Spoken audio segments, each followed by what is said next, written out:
Hello students. आजकल हम class 12th UP board NCERT physics का चैप्टर 1 वैद्युत आवेश एवं क्षेत्र पढ़ रहे हैं। तो कल हमने पढ़ा था कि वैद्युत द्विध्रुव की निरक्षीय स्थिति में वैद्युत क्षेत्र की तीव्रता का व्यंजक क्या होता है जी। तो वो हम अच्छी तरह से समझ गए होंगे। तो आज हमारा इम्पोर्टेंट टॉपिक है जो अक्सर पूछ लिया जाता है। क्या पढ़ना है? आज हमें पढ़ना है कि वैद्युत बल रेखाएं क्या होती हैं। ठीक, वैद्युत बल रेखाएं क्या होती हैं।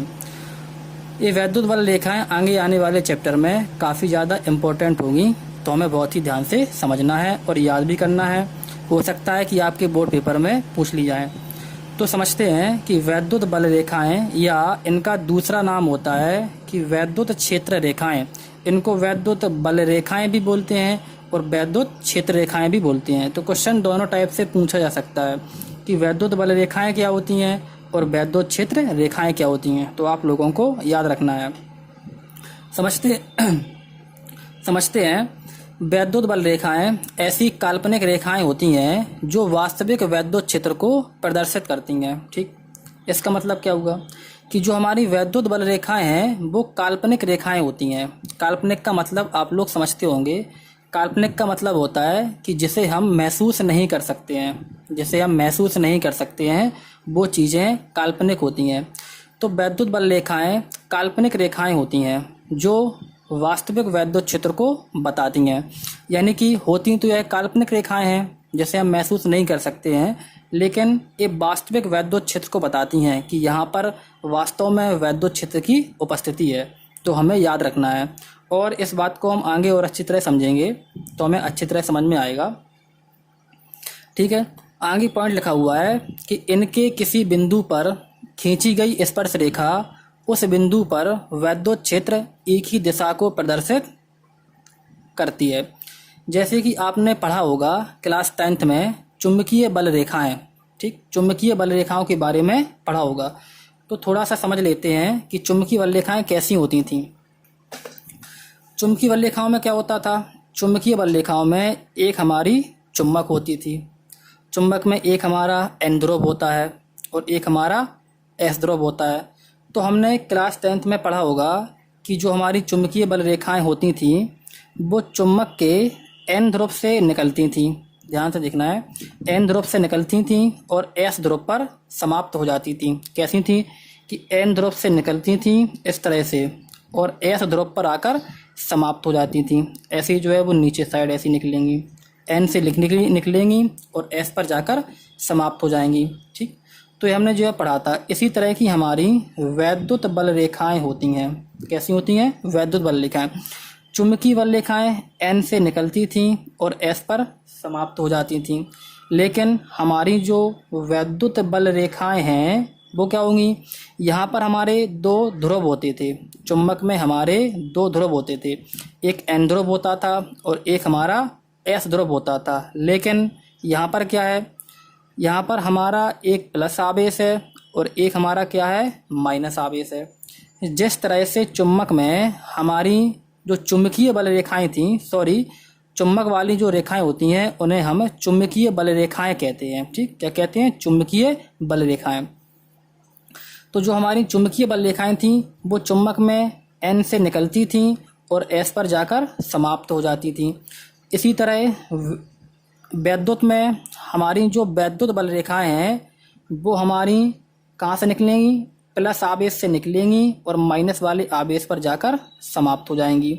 इतना हमें ध्यान रखना है। ठीक, कि चुंबक में एन से निकलती थी और एस पर समाप्त हो जाती थी, लेकिन विद्युत में क्या होगा? प्लस से निकलेंगी और माइनस पर समाप्त हो जाएंगी। चुंबक में हमारा एक एन ध्रुव होता था तो यहाँ पर वो प्लस का काम करता है, एक टाइप से हम समझ सकते हैं, और हमारा वहाँ पर एस ध्रुव होता था तो यहाँ पर हमारा माइनस आवेश होता है। तो ये थी हमारी चुंबकीय बल रेखाएं और ये है हमारी वैद्युत बल रेखाएं। तो हमें याद रखना है। ठीक, समझते हैं आगे कि जैसे कि हमने यहाँ पर एक वैद्युत बल रेखा बना रखी है। ध्यान देखेंगे कि यहाँ पर हमने एक वैद्युत बल रेखा बना के रखी है। तो उस पर लिखा हुआ है कि यहाँ पर कि किसी बिंदु पर खींची गई स्पर्श रेखा उस बिंदु पर वैद्युत क्षेत्र यानी कि ई की दिशा को प्रदर्शित करती है। समझते हैं क्या है कि जैसे हमने यह एक वैद्युत बल रेखा बना ली है, तो हमने क्या किया कि हमने यहाँ पर एक बिंदु ले लिया। ये पूरी जो लाइन लिखी हुई है इसी लाइन का हम मतलब समझेंगे। यहाँ पर हमने एक बिंदु ले लिया है, उसमें लिखा है किसी बिंदु पर खींची गई स्पर्श रेखा। तो हम एक बिंदु ले लेंगे और इस बिंदु पर हम एक स्पर्श रेखा खींचेंगे। स्पर्श रेखा का मतलब क्या होता है? स्पर्श रेखा का मतलब होता है कि किसी चीज़ से स्पर्श करती हुई कोई लाइन हम खींच देते हैं तो वो हमारी स्पर्श रेखा कहलाती है। तो यहाँ पर हमने पहला वाला बिंदु ले लिया, वहाँ पर हमने क्या है कि एक लाइन खींची वैद्युत बल रेखा से स्पर्श करती हुई। तो हमारी ए लाइन क्या बता रही है?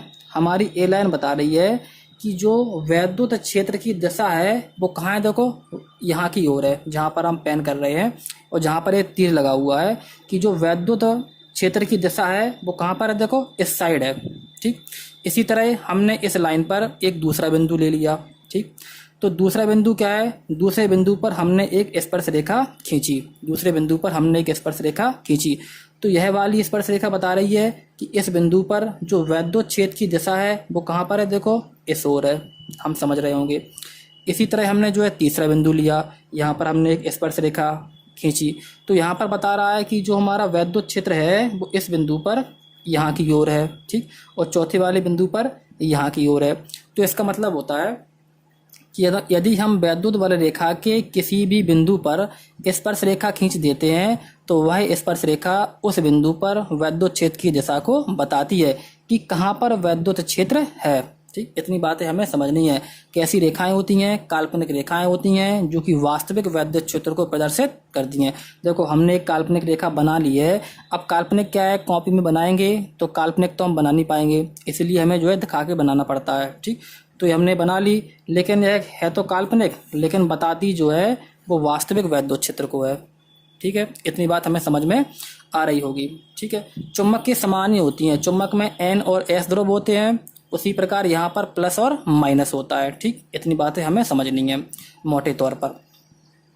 अब देखते हैं कि हमारी जो वैद्युत बल रेखाएं हैं उनकी विशेषताएं क्या क्या होती हैं।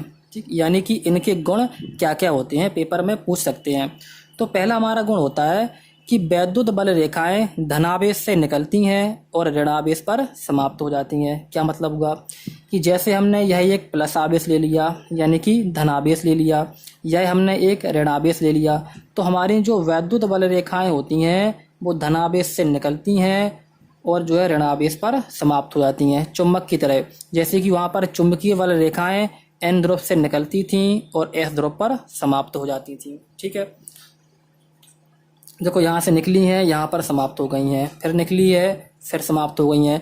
इसी तरह देखो ये यहाँ पर भी है, इसी तरह देखो यहाँ पर भी है कि ये जाएंगी और यहाँ पर जो है आएगी। ठीक, ये जाएगी ऐसे यहाँ पर आएगी, ऐसे ये जाएंगी तो यहाँ पर आएंगी, ये जाएंगी तो यहाँ पर आएंगी। तो क्या है कि हमें याद रखना है कि वैद्युत बल रेखाएं धनावेश से निकलती हैं और ऋणावेश पर समाप्त हो जाती हैं। दूसरी बात इम्पोर्टेंट है कि जैसे कि हमने, ध्यान से समझना है, जैसे कि हमने दो धनावेश ले लिए। क्या ले लिए? दो धनावेश। ठीक है, तो हमें पता होता है कि दो धनावेश एक दूसरे के दुश्मन होते हैं। कैसे होते हैं दुश्मन? क्योंकि यह एक दूसरे को क्या है? दूर भगाते हैं, प्रतिकर्षित करते हैं। तो इसीलिए दो धनावेश और दो ऋणावेश अगर हम साथ ले लेते हैं तो वो एक दूसरे के दुश्मन माने जाते हैं।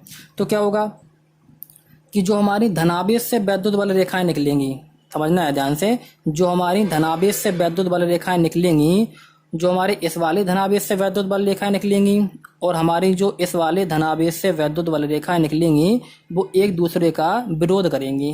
क्या करेंगी? विरोध। अब विरोध क्यों करेंगी? क्योंकि हमें पता है कि जो प्लस आवेश होता है और प्लस आवेश होता है वो एक दूसरे के दुश्मन होते हैं, प्रतिकर्षित करते हैं, एक दूसरे को दूर भगाते हैं। इसी तरह इनसे निकलने वाली जो वैद्युत बल रेखाएं होती हैं वो भी एक दूसरे को दूर भगाती हैं, यानी कि ए वाली इन्हें भगाएंगी और ए वाली इन्हें भगाएंगी। तो हमें याद रखना है कि दो अगर हम धनावेश लेते हैं और दो अगर हम ऋणावेश लेते हैं तो वो क्या होता है कि उनकी वैद्युत बल रेखाएं एक दूसरे को दूर भगा देती हैं। ठीक, और एक बात हमें और ध्यान रखना है कि यहाँ पर हम देख रहे हैं, ध्यान से समझना है, इस वाले में हम देख रहे हैं कि यहाँ पर जो हमारे तीर लगे हैं वो बाहर की तरफ लगे हैं। देखो यहाँ पर जो तीर लगे हुए हैं, यानी कि धनावेश में जो तीर लगे हुए हैं वो बाहर की तरफ लगे हुए हैं और जो ऋणावेश में तीर लगे हुए हैं वो देखो अंदर की ओर लगे हुए हैं, हम देख रहे होंगे। तो इनसे हमें एक बात सीखने को मिलती है कि जो वैद्युत बल रेखाएं हैं वो धनावेश से बाहर की ओर निकलती हैं। ठीक, वैद्युत बल रेखाएं धनावेश से बाहर की ओर निकलती हैं और ऋणावेश के अंदर जाती हैं। कहाँ जाती हैं? अंदर। धनावेश से बाहर निकलती हैं, ऋणावेश की ओर अंदर जाती हैं। इतनी बातें हम और सीखते हैं और इससे संदर्भित हम एक भाषा और सीखेंगे अभी। ठीक, ध्यान से देखना है। नंबर 2 पॉइंट सीखते हैं कि वैद्युत बल रेखाएं चालक के पृष्ठ पर सदैव लंबवत होती हैं। ठीक, इसका मतलब क्या हुआ कि जैसे हमने यह एक चालक पृष्ठ ले लिया। ठीक, लिखा हुआ है कि वैद्युत बल रेखाएं चालक के पृष्ठ पर सदैव लंबवत होती हैं। तो हमने क्या ले लिया? देखो, यह एक पृष्ठ ले लिया। ठीक है, यह हमने क्या लिया? देखो, यह हमने एक धनावेश का पृष्ठ ले लिया, यह हमने एक कैसा ले लिया? ऋणावेश का पृष्ठ ले लिया। तो हमें याद रखना है कि जो वैद्युत बल रेखाएं होती हैं वो चाहे धनावेश हो चाहे ऋणावेश हो, उनके कैसी होती हैं? लंबवत होती हैं। कैसी होती हैं? लंबवत। लंबवत का मतलब आप लोग समझते ही होंगे। ठीक, तो ध्यान रखना है कि वैद्युत बल रेखाएं धनावेश और ऋणावेश, इनकी चालक का जो पृष्ठ होता है उन पर कैसी होती हैं? सदैव जो है वो लंबवत होती हैं। कैसी होती हैं? लंबवत। इतनी बात हमें याद रखनी है। ठीक, तो हम तीसरा वाला पॉइंट पढ़ते हैं। तीसरा वाला पॉइंट हम अगले लेक्चर में समझेंगे। ठीक है,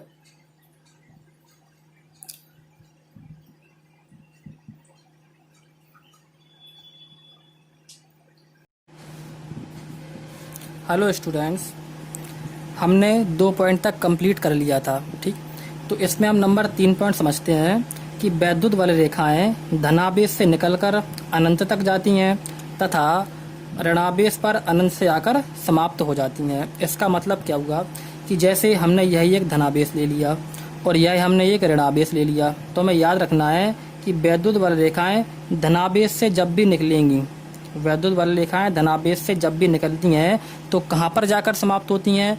अनंत पर जाकर समाप्त होती हैं। अनंत का मतलब क्या होता है? अनंत का मतलब होता है कि जिसका कभी भी अंत नहीं होता है, जिसका कभी भी समापन नहीं होता है। तो वैद्युत बल रेखाएं धनावेश से निकलती हैं। पहली बात तो नोट करनी है कि धनावेश से निकलती हैं, तीर जो है वो निकलता हुआ लगाना है।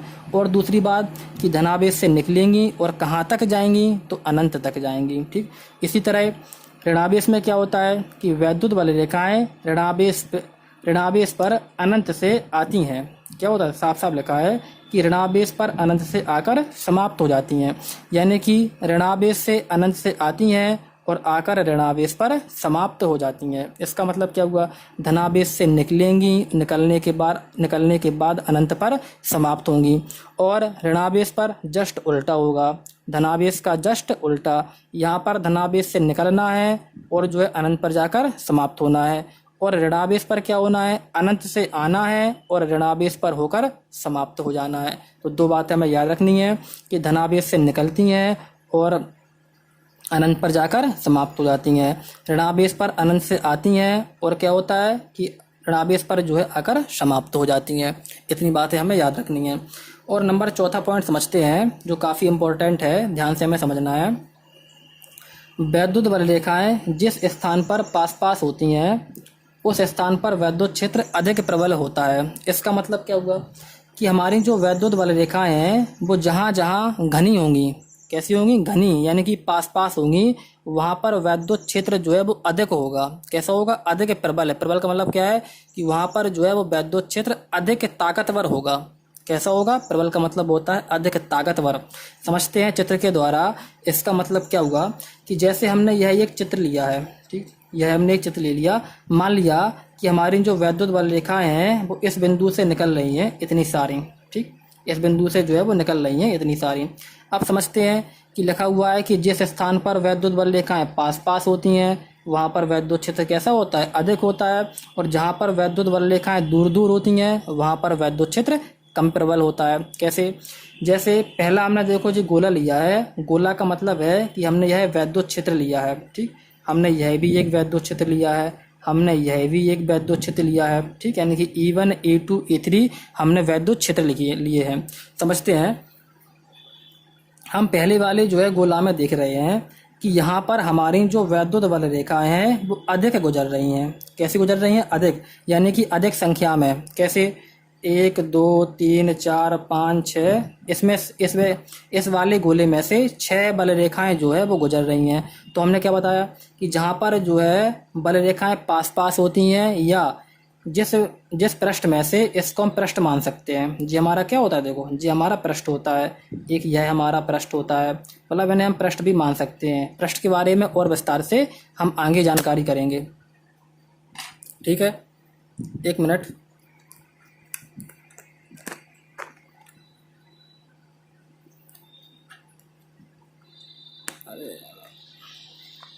ठीक है, थोड़ा देखेंगे ध्यान से।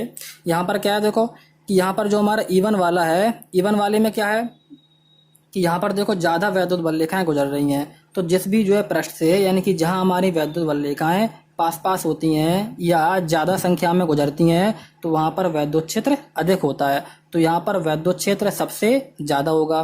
फिर देखो इतना ही गोला हमने यहाँ पर लिया है, देखो सेम जो है हमने गोला यहाँ पर लिया है। यहाँ पर हम देख रहे हैं कि यहाँ पर हमारी जो है इतनी सारी वैद्युत बल रेखाएं गुजर रही थी, यहाँ पर वैद्युत बल रेखाओं की संख्या जो है वो कैसी हो गई, देखो कम हो गई है। इसका मतलब क्या है, कम का मतलब क्या है कि वैद्युत बल रेखाएं दूर दूर हो गई हैं। देखो कैसी हैं, दूर दूर। तो यहाँ पर हमारा वैद्युत क्षेत्र कम प्रबल होगा।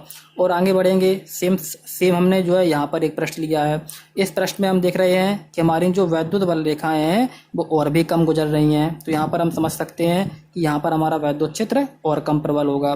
तो समझ सकते हैं हम पूरी बात कि जहाँ पर वैद्युत बल रेखाएं पास पास होती हैं या ज़्यादा संख्या में गुजरती हैं किसी पृष्ठ से, तो वहाँ पर वैद्युत क्षेत्र ज़्यादा होता है। जहाँ जो है वैद्युत बल रेखाएं कम होती हैं वहाँ पर वैद्युत क्षेत्र कम प्रबल होता है। हमें मोटी भाषा में इतना याद रखना है। ठीक, आगे जो है हम लास्ट पॉइंट देखेंगे, नंबर 5वां। ठीक, समझना है ध्यान से। क्या कह रहा है हमारा पॉइंट कि वैद्युत बल रेखाएं एक दूसरे को कभी काटती नहीं है। वैद्युत बल रेखाएं एक दूसरे को कभी काटती नहीं है। यदि काटेंगी तो वैद्युत क्षेत्र की 2 दिशाएं होंगी जो कि संभव नहीं है। ऐसा मतलब क्या है कि कहा गया है कि जैसे हमारे पास 2 वैद्युत बल रेखाएं हैं, कितनी हैं, 2 वैद्युत बल रेखाएं। जैसे एक हमारे पास ए वैद्युत बल रेखा है और एक हमारे पास ए वैद्युत बल रेखा है। तो 2 वैद्युत बल रेखाएं एक दूसरे को कभी नहीं काटती हैं। कभी मतलब क्या है, काटती नहीं है। क्यों नहीं काटती हैं कि जहाँ पर यह वैद्युत बल रेखाएं एक दूसरे को काटेंगी उस बिंदु पर वैद्युत क्षेत्र की 2 दिशाएं हो जाएंगी। कितनी दिशाएं, 2 दिशाएं। कैसे, हम देख रहे हैं कि इस बिंदु पर जैसे इन दोनों ने एक दूसरे को काट दिया है, तो इस बिंदु पर एक देखो हमने स्पर्श रेखा एक खींच ली इस वाली लाइन की। ठीक, इस लाइन के लिए एक स्पर्श रेखा हमने एक खींच ली और इस वाली लाइन के लिए एक स्पर्श रेखा हमने ए वाली खींच ली। तो हम देख रहे हैं कि हमारे इस बिंदु पर जहाँ पर ये दोनों काटी गई हैं वहाँ पर वैद्युत क्षेत्र की 2 दिशाएं हो गई। देखो एक जो है वो ए वाली दिशा हो गई और एक हमारी ए वाली दिशा हो गई। देखो, लेकिन ऐसा कभी नहीं होता है कि एक बिंदु पर 2-2 दिशाएं हो जाएं। एक बिंदु पर हमेशा एक ही दिशा होती है, कभी 2-2 दिशाएं नहीं होती हैं। तो हमें याद रखना है कि 2 बल रेखाएं एक दूसरे को कभी भी काटेंगी नहीं। काटती क्यों नहीं, क्योंकि जहाँ पर वह जिस बिंदु पर दोनों काटती हैं उस बिंदु पर वैद्युत क्षेत्र की 2 दिशाएं हो जाती हैं इस तरह से, जो कि संभव नहीं है। तो हमारा टॉपिक पूरा कंप्लीट होता है कि वैद्युत बल रेखाएं किन्हें कहते हैं। तो पूरा हमें याद करके आना है। ठीक है, थैंक यू।